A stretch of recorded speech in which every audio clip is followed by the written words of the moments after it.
Hi everyone, welcome to this CEIC Pedagogy Pioneer session. My name is Danielle Herd. I am a teacher of History and Modern Studies at the Waid Academy in Anstruther in Fife. The aim of this session is to explore both why and how to develop a culture of effective feedback in the classroom, with some examples of tried and tested strategies to hopefully support your understanding. I really hope it can be both beneficial and helpful for you all. And if you do have at the end of the session any questions, if you would like any further explanations or access to any of the resources, please do not hesitate to ask.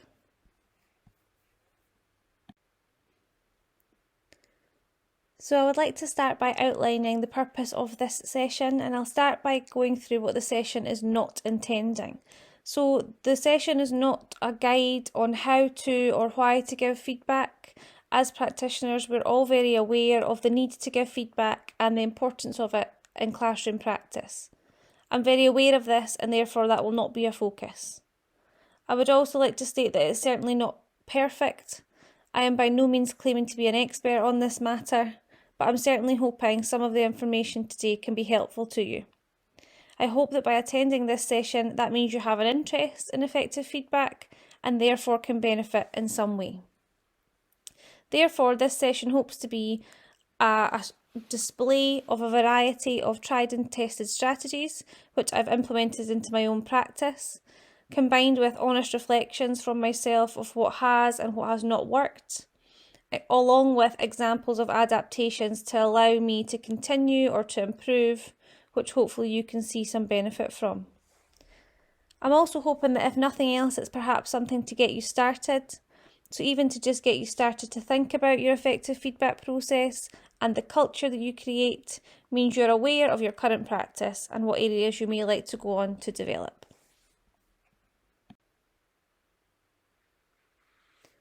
So I really consider myself to have taken a bit of a learning journey over the last 2 to 3 years. And this journey began in the first lockdown. As a relatively newly qualified teacher, I'm currently in my 5th year of teaching. The start to my career, like all of ours, has been a very busy one. And the lockdown had really given me a time to stop and think. I've always been very passionate about pedagogy and evidence-based practice and how I can employ a range of strategies to allow learning not only to improve, but to remain engaging for learners. This particular focus of effective feedback was sparked by the reading of Teaching Backwards. It was recommended to our whole school staff from our head teacher, and I can certainly see why. It's a fantastic book. There is a dedicated chapter on feedback which is particularly useful, but there are other standout chapters throughout on concepts such as challenge and differentiation.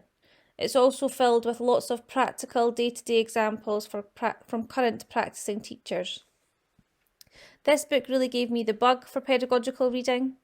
I am, believe it or not, that weirdo that has sat by a pool with books like these, as I am just so passionate.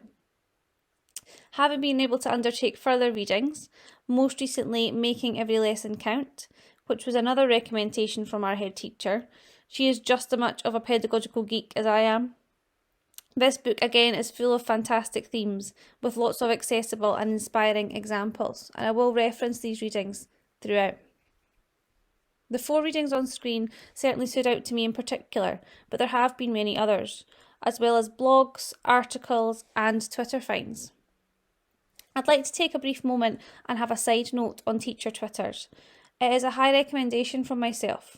It's full of amazing practitioners who are kind enough to share fantastic insights and ideas, and I have hugely benefited from this day to day.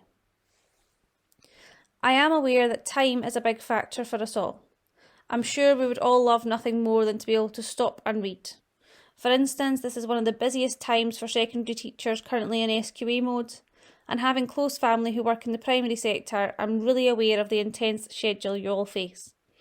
I'm hoping that some of the work I've developed as part of this learning journey may be of use to you to simply pick up and run with. From the various readings which I completed, combined with a number of critical self-reflections on my own practice, I came up with some key areas I wanted to focus on for change. There are more than this currently displayed on screen, but these are the ones which I feel best apply to the focus of this session. The first is the importance of classroom climate and culture building.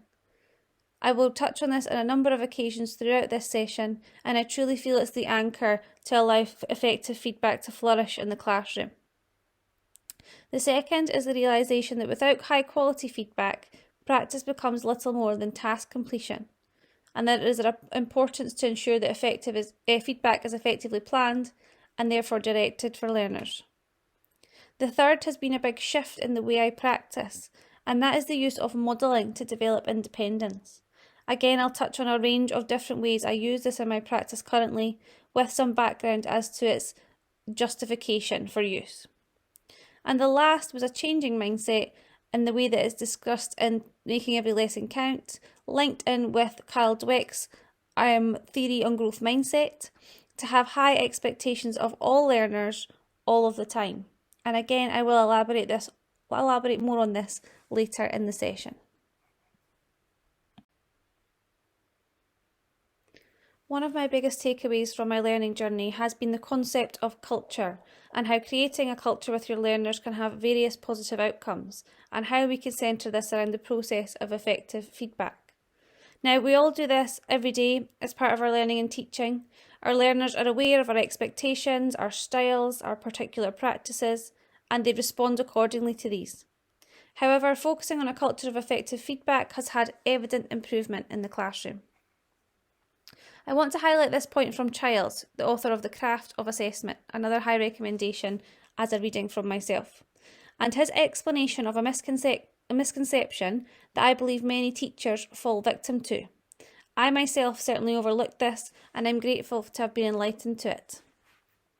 Childs argues that when parents and teachers consider the importance of feedback, there is often along with this an assumption that pupils will naturally have a shared commitment to being the recipients of the feedback given to them. However, unfortunately, this is often not the case. If we want pupils to be receptive, he argues that we need to create classroom climates where the language of feedback is cultivated to build pupils' resilience to receiving, encoding, and processing the feedback provided to them in order to allow them to move forward. This is further supported by Griffiths and Burns in Teaching Backwards, who argue that the willingness to act on feedback, both for teachers and learners, is critically important, but actually itself is not enough. I know what you might all be thinking though, where is the time for this? Griffiths and Burns also acknowledge this as a challenge for teachers, and that it's not unusual for us to have 30 sitting in front of us in the class, whom we all would like to give individual attention. How can we possibly give timely feedback to each and every one of them? According to Griffiths and Burns, the way the best teachers get their classes to close the feedback loop is by investing time in training learners to accurately identify where their gaps are and how to close them. Therefore, they argue that there is a need to build a culture of the importance of feedback and reflection in classrooms and as a whole school approach. Through setting clear expectations, having regular and routine practices, and continuous reflections with my learners, we are now very aware of the type of feedback that I give and their active role in receiving this. As part of this culture within my own practice, I will now take you through a series of examples. I really wanted this to be the focus of the session, as I know as very busy teachers, we sometimes need to be taken straight to the impact rather than always being bogged down with the theory. The readings I have highlighted come with strong recommendations if you are interested in the theory, or if you're anything like me and like to read and process them yourself. I would also like to point out that none of the following ideas are of my invention. They are a collection of resources which I have adapted from the aforementioned readings or from Twitter, of which I have potentially magpied. And if anyone would like any more information or access to these resources, please just let me know, and I will be sure to credit where they came from where I can. So as part of my reading and teaching backwards, I was inspired by the concept of modelling. Griffiths and Burns argue that there is a mistaken belief that modelling is simply encouraging learners to copy. However, they argue that modelling is actually the first step towards mastery. Providing a high-quality example, which learners can reflect on in comparison to their own work, provides numerous merits. They highlighted that by using modelling, learners are better able to judge the quality of their own work quicker, and are able to understand and communicate what is required for improvement to a higher standard. Good models allow learners to see what the features of their work are which are on par with the model, and also recognise the gaps in their work. My old style tended to be centred around the use of instructions or success criteria when learners began a new and specific piece of work. This absolutely has its merits. However, through using models across a variety of levels, I have seen vast improvements in learners' understanding and confidence, having positive impacts ultimately on results. I'm also going to talk through an example of an adaptation I have made away from success criteria and towards modelling just shortly. In order for modelling to flourish, the use of the visualiser has been a key driver for myself. Stemmed through some of the readings that I've already mentioned, and I also accessed a really insightful blog on Twitter outlining the benefits of its use. For me, there is a never-ending list of uses for the visualiser. Predominantly I use it with model answers, like I say with a teaching backwards example coming up next. By doing this, learners are able to see my thought process as it happens. They're very engaged, they question and debate, showing an awareness and understanding continuing to develop. I also use the visualiser regularly for live marking, so after learners complete a timed question in class, I pop it straight under the visualiser in that same lesson. In the beginning, admittedly, learners were very reticent of this, but now as that culture has been developed in the classroom, they know to expect it and they now volunteer their answers, at times even becoming a bit competitive, as they can really see the benefits of this process. That helps to contribute to the culture of effective feedback where learners are engaged in the process and value the practice. I also use the visualiser to complete whole class feedback, whether that be after an assessment or a particular piece of work, allowing all learners to have their own work in front of them and me go through whole class feedback, which they can then see which is and is not applicable to their work. I use the visualiser to exemplify particular standards. That could be celebrating learners' achievements if they've done something really well, allowing others to both benefit and be inspired from this. As well as this though, even when a learner doesn't do something quite right, I use the visualiser in a proactive way to allow that individual learner and others to progress. I must admit I would certainly be lost without my visualiser now, and I think you would most of the time walk past my classroom and see it used in some way. I also really look forward to developing new and innovative strategies to continue with its use. Overall, I can honestly say that modelling has been a key development that I will strive to continue to improve on, and I'll now go on to detail a particular example to support your understanding. So this particular example is one which I adapted after reading Teaching Backwards in the particular chapter on modelling. This is an example of a BGE level extended writing task. In history, in both the national and the higher, there is strong emphasis placed on the ability to write in an extended format, particularly looking at essay structure.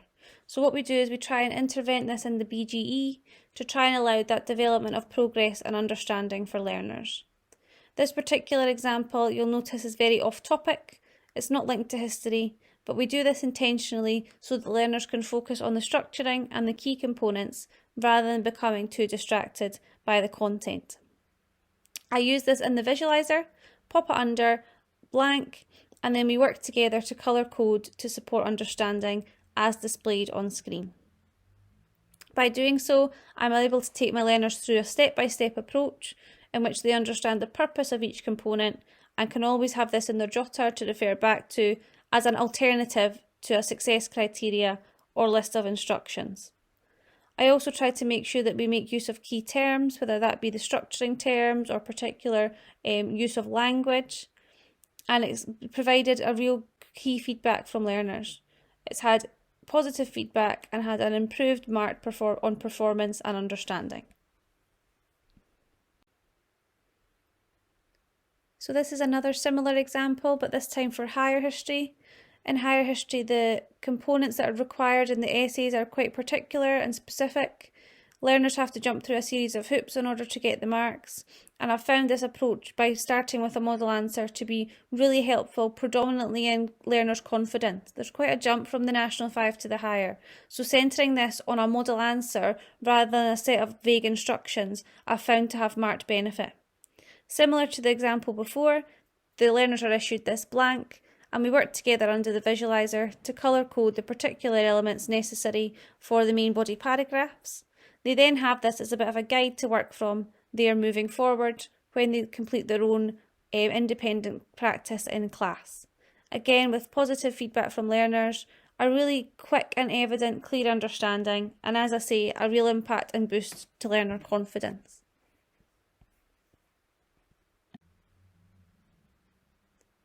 So this is an alternative to the modelling approach and how I was able to get the idea from Twitter on the IBU step-by-step approach to building learner confidence and understanding.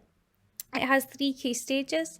The first is the I, where I myself personally provide the paragraph. This is an example from higher history again. I provide the paragraph, and as a class we go through highlighting the key components, annotating the paragraph to ensure learners have a clear understanding of its structuring, its contents, and the key things to look out for. We then in class all together move on to the we section, and using the first model as a base, we work together, and this time with more involvement from learners, construct the second paragraph. Again, highlighting the key components, structuring, and annotating any key points. After these 2 model examples, I ask learners to go away and complete the next 2 paragraphs on their own, using the models as a guide. I introduced this as the first way of learning about a higher history essay, and again it helps to provide learner confidence, deeper understanding, and therefore less reluctance at the thought of future essays. They always have these guides to refer back to and look back on, and I don't find myself having to repeat myself as much on the basic instructions of how to do it, what to say, and in which order. I've only been teaching higher for the last few years, but since I introduced this concept, I have certainly seen this year marked improvement. So I'm now going to go on to give a few examples which detail how modelling can be used as a system of feedback. This is a BGE example, again where we're sometimes trying to introduce the national skills a little bit earlier to try and improve and develop understanding. One of the things I noticed when I was getting how fully answers back from my BGE learners is that in the second section of the answer, they were being very vague. It wasn't that they were wrong, it was maybe just what we would maybe term a mediocre answer. And I wanted to show them using a model answer how this could be improved to a higher standard, linking back to having high expectations of all learners all the time, as set out in Making Every Lesson Count. The answer on the left is the model answer which I was provided by one learner, of which I just anonymised. I'll refer back to that in the next example. And the second is one which I adapted, which is very close to what they said, but with marked improvement, with more specificity in section 2 of the answer. I provided learners with both these examples, and we were able to discuss and identify the differences between the 2. At the end of that session, learners had a much deeper understanding as to what the higher expectation was, and they had an example to work from as to how they might be able to achieve that next time. So this is another example which has been used as a method of feedback when we notice a gap in learner understanding. Rather than provide the models this time, I actually just took it from learners' work and anonymised it, so I didn't have to have extra time creating model answers. This was a huge time saver. As well as this, the learners were providing examples of what I was actually looking for to try and improve, where they maybe haven't linked back to the question or used and included a relevant example. We used these under the visualiser. The example on the left, we had a look to highlight and annotate any key points and rewrote a stronger point underneath, so learners have that as a comparator. With the examples on the right, these are higher quality answers, which again we highlighted, annotated, and were able to clarify what made these points higher quality. The learners then have these as a bit of a guide to always refer back to, rather than continuously making similar mistakes or errors without having a base to work from. In reference to the higher quality answers, I understand that they might not be the level of all learners, But the authors of Making Every Lesson Count frame high expectations as a really accessible standard for all, where individuals can be supported to reach their own highest possible outcomes, and that the use of high quality examples can be a key mechanism for this. This continues to contribute to the culture of effective feedback in learning, ensuring that learners understand the expectations and are supported in order to understand their gaps and where they can and should progress.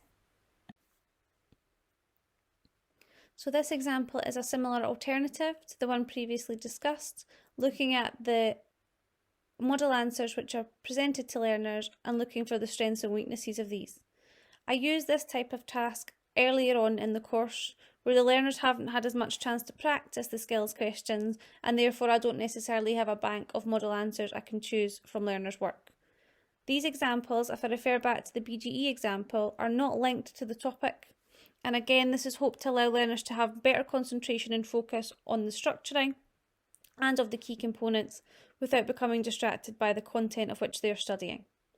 Similar to the previous one, we have a look at the contents of the points, identify its strengths, its main features, and any particular weaknesses. We then use these as a point of comparison to understand which example is stronger and why, to allow learners to have a deeper understanding. These examples were simply taken from understanding standards, which are readily available online, and I can just use these as a bank moving forward as they're not necessarily content specific. As previously, this is a new introduction to the higher over the last year or so, and I have seen marked confidence, marked understanding, and that has had a positive outcome on results for learners. They're able, by using the models, to have a better understanding of what the expectation is. The next example I would like to take you through is an effective tool for giving feedback. This was a Twitter find that I must admit I would now be completely lost without, and it's called Quicker. A common problem I faced in the beginning of my career teaching higher was that I was finding myself having to write a page of detailed feedback, squeezing comments into the margins, which ended up being very time consuming with no real impact on the learner or their progress. Then I very gratefully found Quicker. What I do now is I place a QR code sticker on each essay, and I'm able to record my voice when markings. This allows me to give a really in-depth and specific feedback to the learner on what the piece of work might be. I can go into the level of quoting parts of learners' essays and then giving instructions on what they need to alter or adapt to improve on. When I'm finished and hand these back, learners scan the QR codes during feedback time and listen to my feedback. I will go on to explain just shortly what they need to do when listening. This is my current practice using Quicker, but it does have a variety of uses and scope.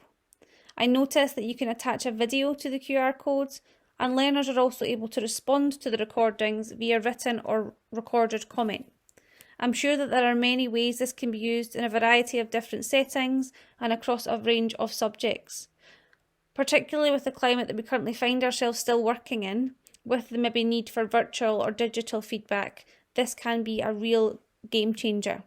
I know, for example, our modern languages department are quite interested in how they might use this for the speaking and listening elements of their course. Even if you're unsure, just go and have a look. I would hugely recommend you having a look at their website or their Twitter feed, and it might spark some ideas for yourself for your own feedback. So I mentioned that I would go into detail what I ask learners to do whilst they are listening to the feedback I have provided via the Quicker QR codes. I ask learners to bring their AirPods or their earphones or these things that are driving us all crazy at the moment to class for feedback time, and they listen to the QR code feedback. Whilst doing this, they sit with their target log in front of them. This handout was a creation that I adapted from the learning I took place reading Teaching Backwards. I ask learners to listen carefully to the feedback and each plan their 3 next steps and to record these down in their target log. Griffiths and Byrne argue in their discussion of feedback that these next steps must be manageable. Therefore, I ask learners to focus on 3 for one time until they see vast improvement, then they must move on. The key to this is that learners then go on to demonstrate where they have tried to meet their next steps in their next piece of work. So you'll see from the example on screen, there are 3 steps in each of the boxes on the left that have been colour-coded, and on the right, when the learner finishes writing their essay, they colour-code where specifically in that essay they have tried to meet these next steps. The learners write up the essay with the target logs in front of them, which in no way allows them to sort of gain an advantage or extra marks. It steers them as to what their next steps are, and then they evidence these when they are finished. This has had really positive feedback from learners. I'll come on to learner feedback just shortly. It's simple and it's very effective, and I've seen learners become far more engaged in what their specific next steps are, and they understand their progress within each of these goals. The target log can always be referred back to, and it's also a nice way for learners to see their improvement over the course of a period of time or over a course of the academic year. The next example I'd like to go on to highlight is the concept of DIRT, Dedicated Improvement and Reflection Time. This has been one of the newest introductions to my practice, so it's still at the early stages, but I'm already seeing positive effects and great learner interaction. As part of the Making Every Lesson Count book, Alison and Thurby highlight a common reaction that I'm certain we've all experienced in our teaching careers. You spend a great deal of time giving feedback, detailed and specific feedback, and all learners are focused on when you hand this back to them is the grade or the total score, and they don't actually pay much attention to the detailed comments that you have provided throughout. To overcome this, the authors reference the concept of DIRT. This allows learners a set time to respond to their feedback. This could involve annotating their work, it could involve a complete redraft, which I'll come on to explain for my setting, or answering a dedicated question that you have set in order to move the learning forward. The book also includes a real range of examples of DIRT for inspiration. For me, it's best fitted in with my certificate classes, particularly in higher again. With such an emphasis placed on learners' ability to write in a specific format, the introduction of DIRT has allowed for key progress. Previously to introducing DIRT, I would hand essays back, have learners complete their target log and move on to the next topic. However, reading through the Making Every Lesson section, I quickly realised that redrafting could be a key component for progress for my learners. By introducing DIRT, this has allowed learners to develop their understanding and confidence in order to progress into the next topic, rather than just simply moving on. As I say, I've only introduced it this year, but I have seen marked improvement. Learners are very engaged with this, and they understand what I'm asking of them. Again, it's part of this culture building process. The purpose of this practice has been shared with learners. I very much believe in doing things with learners rather than at them. It needs to be for them.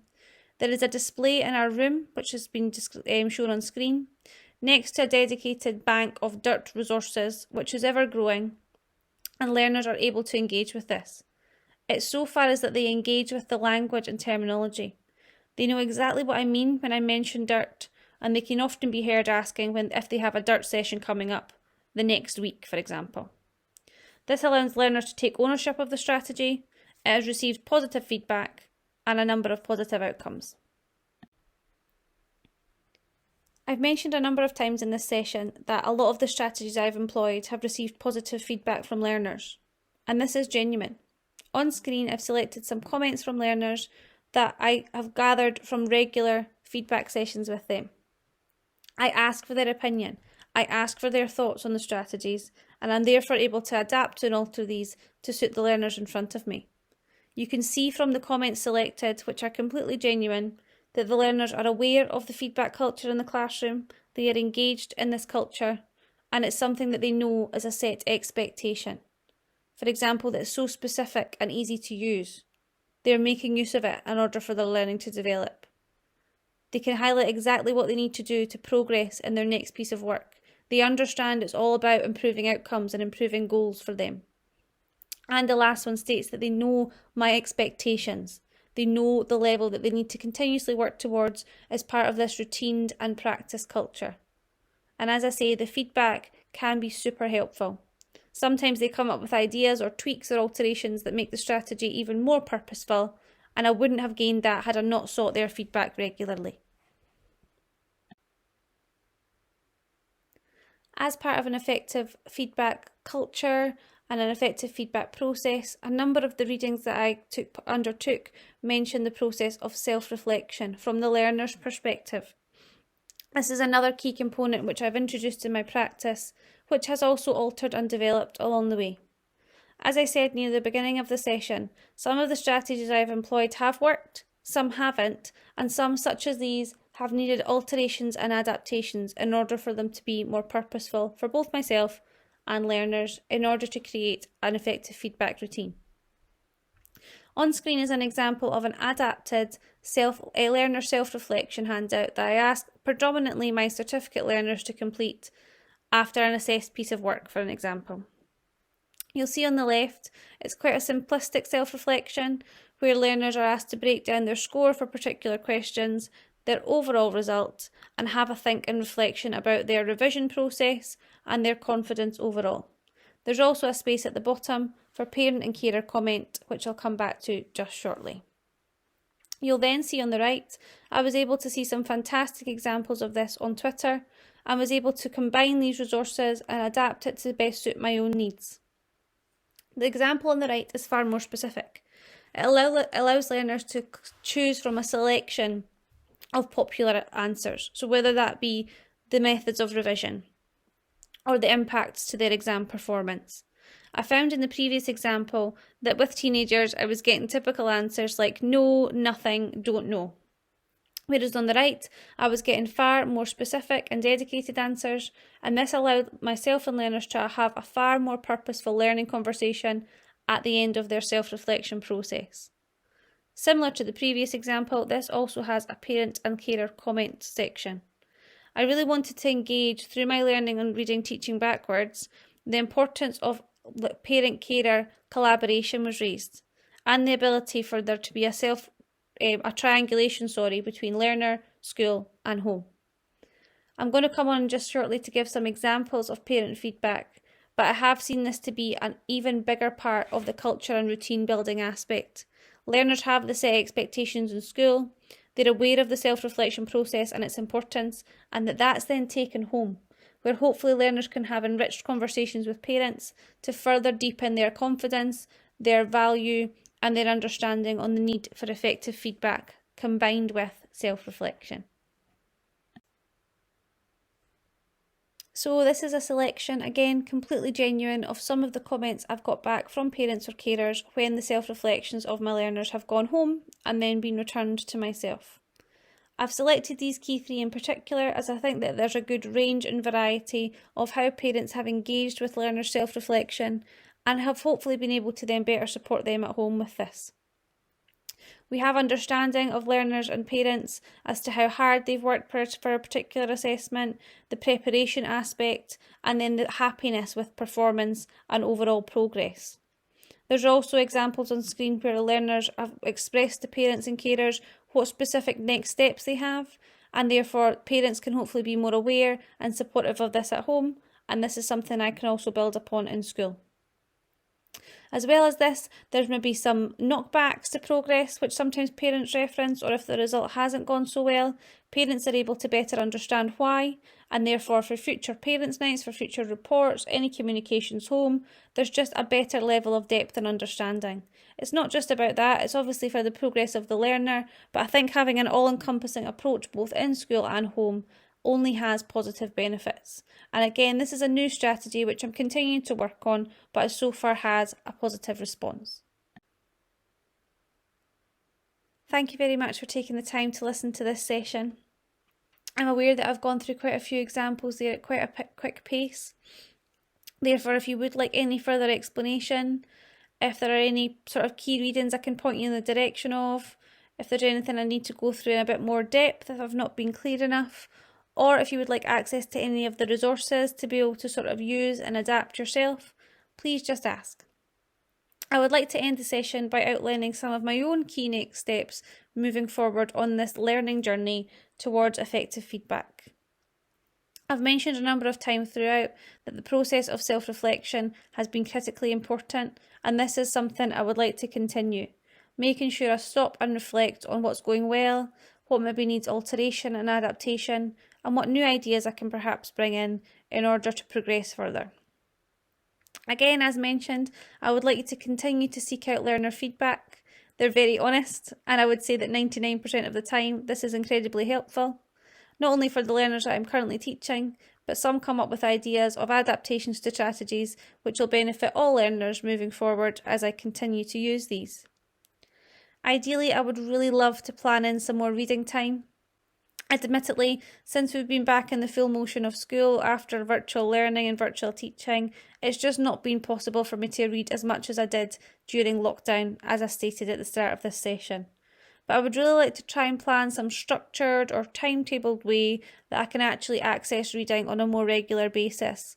Whether that be something like a chapter a week or an article now and again, if I can have a bit of a planned structure around this, I'm hopeful that will allow me to continue to engage, to learn more, to deepen my understanding, and to perhaps be able to come across some new ideas for strategies that I can use in combination with what some of the examples I've already identified as part of my practice.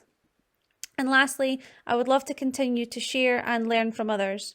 I feel very grateful for the opportunity to be able to share on a platform such as this, and I really hope that it has been useful. I would love to continue to work with people who have a combined interest or a shared interest in topics such as effective feedback or evidence-based practice in general. I'd love to work more collegiately with my whole school staff, as well as across different schools in my local authority, and even on platforms such as this across local authorities. I think when we work in collaboration, sometimes problems or areas of focus, like that saying goes, are halved and shared, and not just left in one person's sole responsibility, concern or worry. So I really would like to continue to work collaboratively to allow there to be progress for not only myself, but for other practitioners in similar situations to me. Thank you so much for your time. I really hope it's been useful.